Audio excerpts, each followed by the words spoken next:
इस वीडियो को पूरा देखो। आज ही आपके जीवन से सारी परेशानी खत्म होगी। और चैनल को सब्सक्राइब और वीडियो को लाइक करें। ऐसी चीजें आती हैं जो हमें मेंटली बहुत थका देती हैं। होता है ना? आप सोचो, आपका बॉस टेढ़ा व्यक्ति है और आपको सारा दिन बैठना पड़ता है उसके सामने। वो आप में से कोई खूबी नहीं देख सकता, लेकिन वो आपकी गलतियां पकड़ लेता है। कभी कभी परिवार के कुछ लोग भी ऐसे होते हैं, बिल्कुल पुलिस की तरह होते हैं, कुछ गलत करो और कैच कर लेंगे। ये क्या है?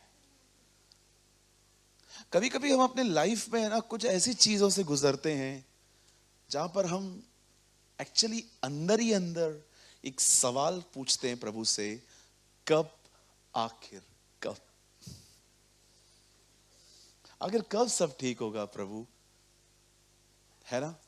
हो सकता है आप किसके साथ आए हो और उससे ही तंग हो।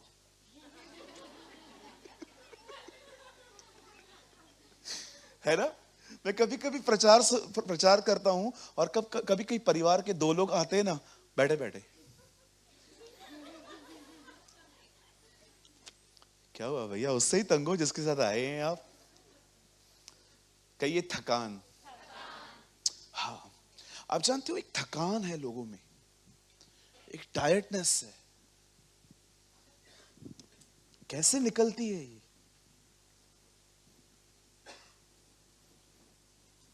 आखिर कैसे जाएगी ये? एक होती है फिजिकल टायर्डनेस, होती है वो सोने से निकल जाती है। एक ऐसी होती है टायर्डनेस कि आप मेंटली थके हुए से हो, इतने थक गए हो कि कभी कभी आप सोचते हो बस प्रभु आ जाए, बस आ जाए वो, भले मुझे प्यार नहीं है फिर भी आ जाए, यहां से ले तो जाएगा कम से कम। मैं एक दीदी को जानता हूं, वो हमारे ही चर्च की है। वो बहुत रोती थी वर्शिप में, जब भी आप लोग आराधना करते थे ना, वो बहुत रोती थी। मैं कभी कभी उसको देखता था तो मेरे को मन में विचार आते थे, कितनी भक्त स्त्री है ये, कितनी गॉडली वुमेन है, हमेशा रोती है और हम लोग तो नहीं है। और उन दिनों में मुझे रोना नहीं आता था, मुझे लगता था ये आगे बढ़ गई है, मैं पीछे हो गया हूं। एक दिन मीटिंग के बाद वो मुझे मिलने को आए, भैया कैसे हो? मैंने कहा मेरी प्यारी बहन मैं बहुत अच्छा हूँ, आप कैसे हो? भैया मैं बहुत अच्छी हूँ। मैंने कहा प्रभु बहुत जल्द आएंगे। हाँ आएंगे, मुझे भी पता है बहुत जल्द आएंगे, मैं बहुत तंग हूँ। क्यों? मैं बहुत तंग हूँ सांस से, जल्दी आए। प्रभु ने कहा देख, भक्त स्त्री मुझसे प्यार नहीं करती है, परेशान है ये। कभी कभी हम लोग रोते हैं ना, हम प्रचारक लोगों को घमंड आता है, प्रभु आया है, प्रभु अभी तक नहीं है। ये परेशान है बेचारी। थकान, बोलिए थकान। यीशु ये बात जानते थे कि लोग थके हुए हैं, इसलिए उसने अपने वचन में कहा, हे बोझ से परिश्रम करने वाले लोगों, मेरे पास आओ, मैं तुम्हें विश्राम दूंगा। आमेन। कभी कभी हम थक जाते हैं ना, परमेश्वर के वचन में लिखा है, हे सब बोझ से और परिश्रम से दबे हुए लोगों, मेरे पास आओ। जब खुदा ने इंसान को बनाया तो पहला दिन आराम का था, 6 दिन काम के थे। जब परमेश्वर इजरायलियों को नई वाचा देता है तो उसमें एक आज्ञा देता है कि तुम मेरे लिए विश्राम का दिन मनाना। वैसे ही जब आदम फेल हुआ, जब इजराइल फेल हुआ, अब परमेश्वर नए नियम में हमें कहता है कि हमारे लिए सबत का विश्राम अब भी बाकी है। आप जानते हो यीशु ने कहा, हे सब, मैंने अपनी बाइबल में ऐसा लिखा है, हे सब परिश्रम करने वालों और बोझ से दबे हुए लोगों, वो लोग विश्राम में नहीं आ पाए, तुम मेरे पास आओ, मैं तुम्हें ले जाऊंगा। यीशु वो व्यक्ति है जो आपको कंप्लीटली पीस ऑफ माइंड दे सकता है, वो तुम्हें शांति दे सकता है। मनुष्य की पहली जरूरत पैसा नहीं है। ये हमारे चाचा, मामा, काका, अंकल, आंटी ने हमारा माइंड सेट किया है, पैसा नहीं रहेगा तो कोई पूछेगा नहीं। ये सारा उन्होंने हमारा माइंड सेट किया है। मनुष्य की पहली जरूरत पैसा नहीं है, इंसान की पहली जरूरत है पीस ऑफ माइंड। आपके पास पीस हो। कितने लोगों ने यह वचन पढ़ा, यीशु मुर्दों में से जिंदा हुआ और सब चेले इकट्ठे थे और यीशु के पास ऐसा बदन था जो दीवारों से पास हो जाता था, और यीशु अंदर गया और उसे सबको बोला तुम्हें पैसा मिले।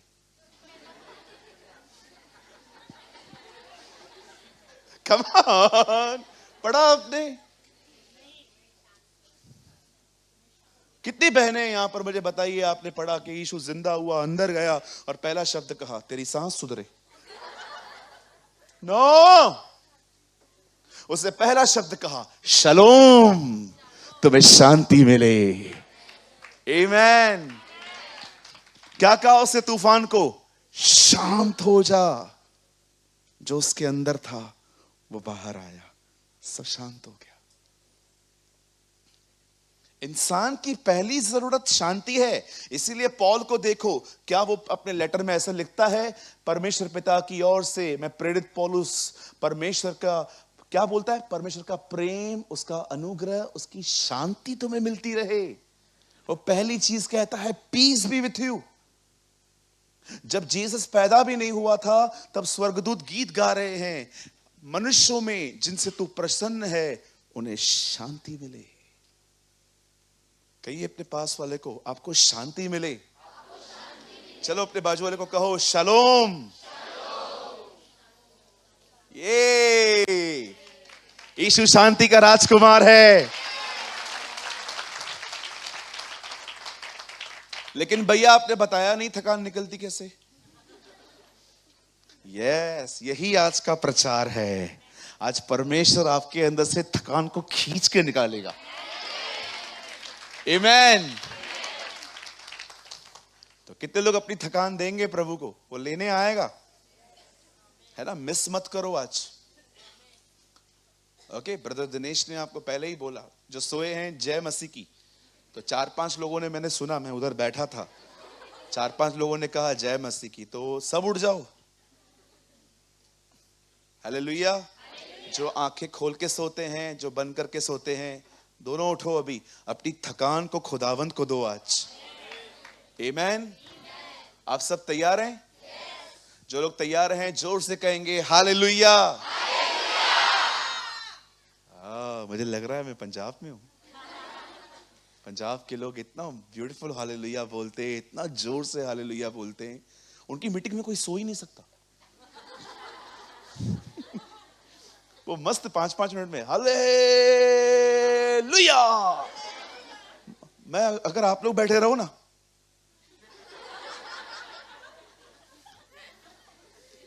हमारे बॉम्बे के लोग बहुत अच्छे हैं, ऐसे नहीं है, आप तो so amazing people.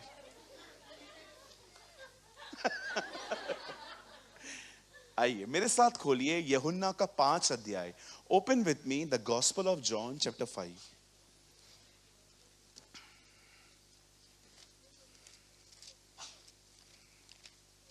John chapter 5।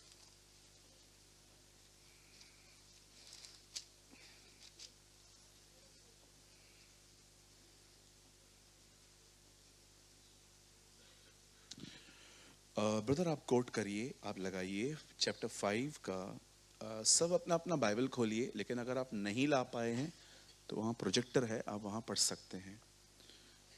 Chapter 5, John chapter 5, उसका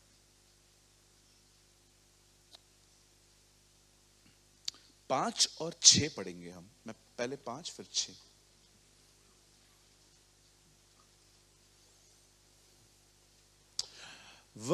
वहां एक मनुष्य था जो 38 वर्ष से बीमारी में पड़ा था। A certain man was there who had been sick for 38 years. Okay, अभी आगे ब्रदर। यीशु ने उसे पड़ा हुआ देखकर और यह जानकर कि वह बहुत दिनों से इसी दिशा में पड़ा है, उससे पूछा, क्या तू चंगा होना चाहता है? आइए अपनी बाइबल को छोड़ दीजिए अभी, प्लीज आप सब सामने देखिए, बड़े ध्यान से सुनिए। बाइबल कहती है, यशाया नबी ने एक भविष्यवाणी की। उसने कहा एक कुंवारी गर्भवती होगी और एक बेटा जनेगी और उसका नाम इमैनुअल, परमेश्वर हमारे साथ। बाइबल बताती है उसका नाम अनंत काल का पिता और अद्भुत युक्ति करने वाला परमेश्वर और हमारा वो परमेश्वर है। उसके बहुत सारे नाम आइज़ाया ने प्रोक्लेम्स किए। वचन कहता है एक दिन इन भविष्यवाणियों को पूरा करने का समय आया, जब परमेश्वर ने अपने एक स्वर्गदूत को मरियम के पास भेजा। और आप सभी जानते होंगे, लॉन्ग स्टोरी शॉर्ट, बाइबल बताती है स्वर्गदूत ने मरियम से बात की। उससे कहा परमेश्वर का अनुग्रह तुझ पर हुआ है और आनंद और जय तेरी हो। आप याद रखिए, जब यीशु आएगा तो आनंद और जय भी आएगी। आमेन। आप ओवरकमर बनेंगे। अगर वो आएगा तो आनंद भी आएगा, वो आएगा तो जय भी आएगी। आमेन। यस। और बाइबल बताती है, उसने पूरी डिटेल्स दी उसको कि तू गर्भवती होगी, तू पुत्र जनेगी, उसका नाम यीशु रखना, और बहुत सारी बातें उसने कही। आप सभी जानते हैं कि उसे स्टार्टिंग से ही डे 1 से पवित्र कहा गया था। वह पवित्र जो तुझसे उत्पन्न होगा। हमें पवित्र होना पड़ा, पर हमारा खुदा खुद पवित्र है। आमेन। और बाइबल बताती है ये सारी बातें बोलने के बाद स्वर्गदूत चला गया। अब बड़े ध्यान से सुनिए, कुछ समझाना चाहता हूं आपको। जब यीशु पैदा हुआ, उसके पैदा होने के बाद बाइबल बताती है 8वें दिन उसका खतना हुआ। उसके बाद बाइबल बताती है वो अपने माँ बाप के वश में रहा। 30 साल के बाद वो यरदन नदी पे आया। जब वो यरदन नदी पे आया, उससे बपतिस्मा लिया और वहां से प्रभु ने अपनी पब्लिक मिनिस्ट्री स्टार्ट की।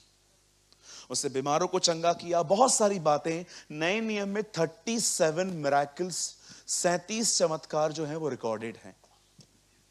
और भी बहुत सारी बातें हैं। यूहन्ना कहता है एक एक करके लिखते तो ऐसी किताब बनती जो पूरी दुनिया में नहीं समाती। आमेन।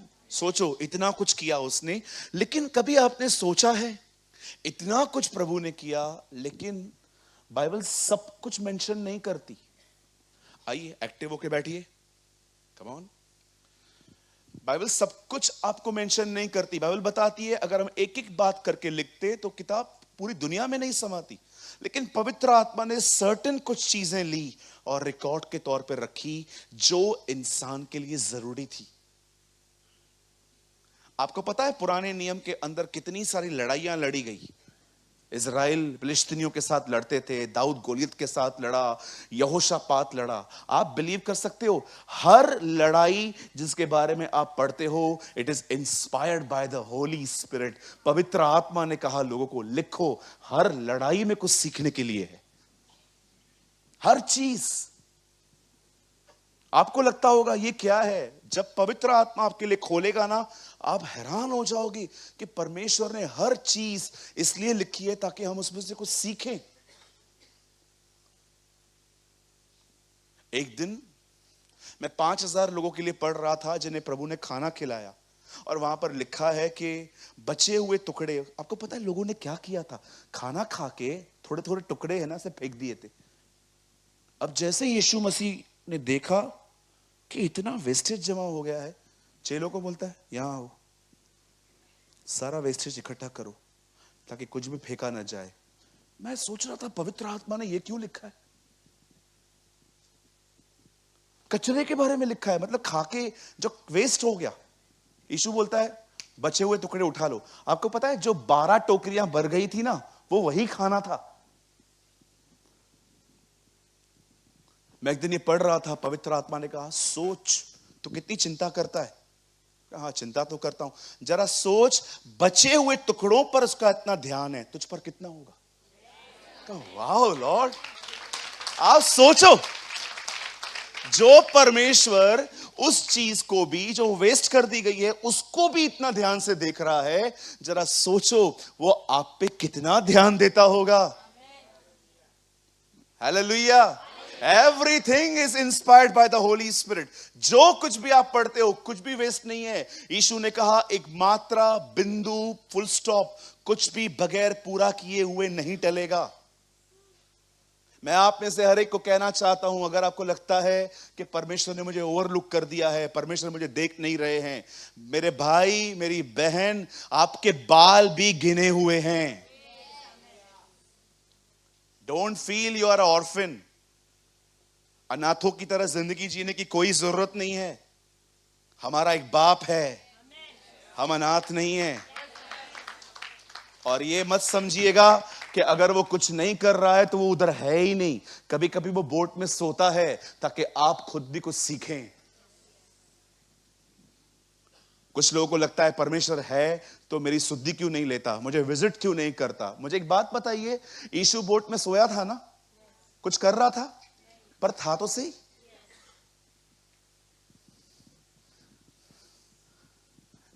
अगर वो कुछ नहीं कर रहा इसका मतलब ये नहीं है कि वो है नहीं। पता है यीशु ने क्या किया? जैसे चेलों ने तूफान को शांत किया, यीशु ने तूफान को शांत किया, यीशु ने क्या किया? उनको डांटा, हे अविश्वासियों, हे अल्पविश्वासियों। मैंने कहा प्रभु अल्पविश्वास कैसे हुआ प्रभु? उन्होंने तो आपको जगाया ना, उनको फेथ था ना, आप कर सकते हो। अरे नहीं, मैं चाहता था ये खुद तूफान को शांत करे। आपको मैं सच कहता हूं, अगर चेले उधर खड़े होकर ये कहते ना, ये जो बोट में सोया है ना, इसके नाम से चुप हो जाओ। मैं आपको सच कहता हूं, तूफान शांत हो जाता। आप जानते हैं ऐसा लिखा है कि उससे 72 डिसाइपल्स को अलग किया। क्या लिखा है पता है? जहां जहां वो जाना चाहता था उसने उन्हें वहां वहां भेजा। यीशु चाहता था जो मैं करता हूं वो ये करें। इसलिए आप देखो, जब वो लोग आते हैं ना, कहते हैं प्रभु उनके पास खाना नहीं है, उसने क्या कहा? तुम दो, यू गिव देम। जब उन्होंने कहा 200 दिनार की रोटी कम पड़ेगी, तब उसने कहा ठीक है बिठाओ, तुम नहीं बनाओगे ना, मैं बनाता हूं। अब वो चाहता था जो वो करता है वो आप करो। इसलिए उसने कहा मेरे चेले मुझसे बढ़कर काम करेंगे। मैं सोच रहा था प्रभु आपने तूफान को डांटा, फिर इनको क्यों डांटा? अरे सिंपल, मैं सोया था। मेरे को तो प्रभु कभी मुझे लगता है प्रभु ऐसे कर रहा था। वो सोया था, आंखें खुली थी, देखता हूं ये लोग क्या करते। अरे देयर इज अ मिस्ट्री। जब पवित्र आत्मा आपके लिए वचन खोलेगा ना, आपका पुराना बाइबल आपके लिए नया हो जाएगा। Trust me, your old Bible, आपका ओल्ड बाइबल, फटा हुआ बाइबल, आपको लगेगा ये तो ब्रांड न्यू है। पढ़ा है आपने कभी? जहां जहां वो जाना चाहता था उसने वहां वहां चेलों को भेजा। क्यों? ताकि जो वो करता है वो भी करें। इसलिए उसने कहा खाना तुम खिलाओ, तूफान तुम शांत करो। अरे कब सीखेंगे? जब आप ऐसा कहते हो ना, अभी तो जानने दे, बाद में देखेंगे। No, this is a right time to learn. कभी कभी हम बोलते हैं ना, कुछ ऐसे हैवी काम होते हैं, हम बोलते हैं अभी छोड़ दे, हम बाद में देखेंगे। क्यों? कब देखोगे आखिर? आज देखो, आज सीख लो। मेरे सामने एक पास्टर आए, हम लोग सेवा कर रहे थे, वो ऐसे डीमंस निकाल रहे थे। आप बिलीव करो, मैं डीमंस को नहीं देख रहा था, मैं देख रहा था अनॉइंटिंग में क्या अथॉरिटी यूज कर रहे थे वो। एक आदमी आया मेरे सामने, मैं उधर ही था, वो बहरा था, मेरे सामने उसको बोलते ए तुम इधर आओ, इधर आओ, इधर आओ, इधर आओ, इधर आओ। वो सामने आए, उसके कान पे हाथ रखे, उन्होंने कहा यीशु के नाम में कान खुल जा। खुल गया। मैं उधर ही था, मैं प्रभु को बोल रहा था प्रभु मैं पीछे क्यों हो गया? देखा प्रभु क्या बोलते थे? ओह इफ्तर, हालेलुया। ब्रदर प्रभु के साथ रहो, सीखो। कौन बोलता है सिर्फ पास्टर प्रेयर करेगा तो ठीक होगा? Show me in the Bible. आज सुबह मैं और भाई दिनेश वचन पढ़ रहे थे ऑफिस में, पता है क्या लिखा था? ये नहीं लिखा था पास्टरों में ये चिन्ह होगा, वे बीमारों को चंगा करेंगे, दुष्ट आत्मा निकालेंगे, अन्य अन्य भाषा बोलेंगे, सांपों को उठा लेंगे। नो, लिखा है विश्वास करने वालों में ये चिन्ह होंगे। विश्वास करने वालों में। बोलो बाजू वाले को, तू बीमार को चंगा कर सकता है। बोलो तू दुष्ट आत्मा निकाल सकता है। बोलो तू नई नई भाषाएं बोल सकता है। बोलो तू सांपों को उठा सकता है।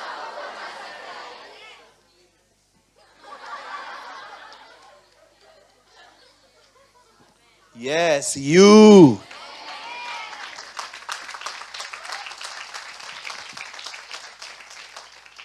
कौन बोलता है मुझे बताइए, कौन बोलता है आपको कि सिर्फ पास्टर प्रेयर करेंगे तो ही हम चंगे होंगे? कहां लिखा है बाइबल में? आपको एक मैं टेस्टिमनी बताऊं, हैरान हो जाओगे सुन के। अफ्रीका की, मैंने बहुत बार सुनाई है ये। अफ्रीका में एक गांव है, वहां पर ना 20 कहते हैं कि नहीं, अफ्रीका में नहीं है एग्जैक्टली, कहते हैं आसपास में एक गांव है जहां पर बहुत ठंड रहती है वहां पर, और कभी कभी ना वहां पर स्नोफील्ड गिरती है। स्नोफील्ड समझते? बर्फ की बारिश। देखा होगा आपने, सेंटा क्लॉज गर्मी में कभी नहीं आता है। पता नहीं इसको गर्मी से एलर्जी है, ठंडियों में ही घूमता रहता है यहां वहां पर, है ना? करते हैं ना लोग। हम तो नहीं करते हैं सेंटा, हम लोग उसको नहीं बुलाते हैं हम लोग, कि वो में बाइबल में नहीं मिलता ना ही हम ट्री रखते हैं। बोलो ट्री। एक बहन आई, आपके चर्च में ट्री क्यों नहीं है? मैंने कहा क्यों रखूं, सारे लफड़े तो उधर से ही चालू हुए। न रहता न खाता, खुद भी खाया, हमको भी फंसा के चले गए। इसलिए प्रभु ने जक्कई से कहा,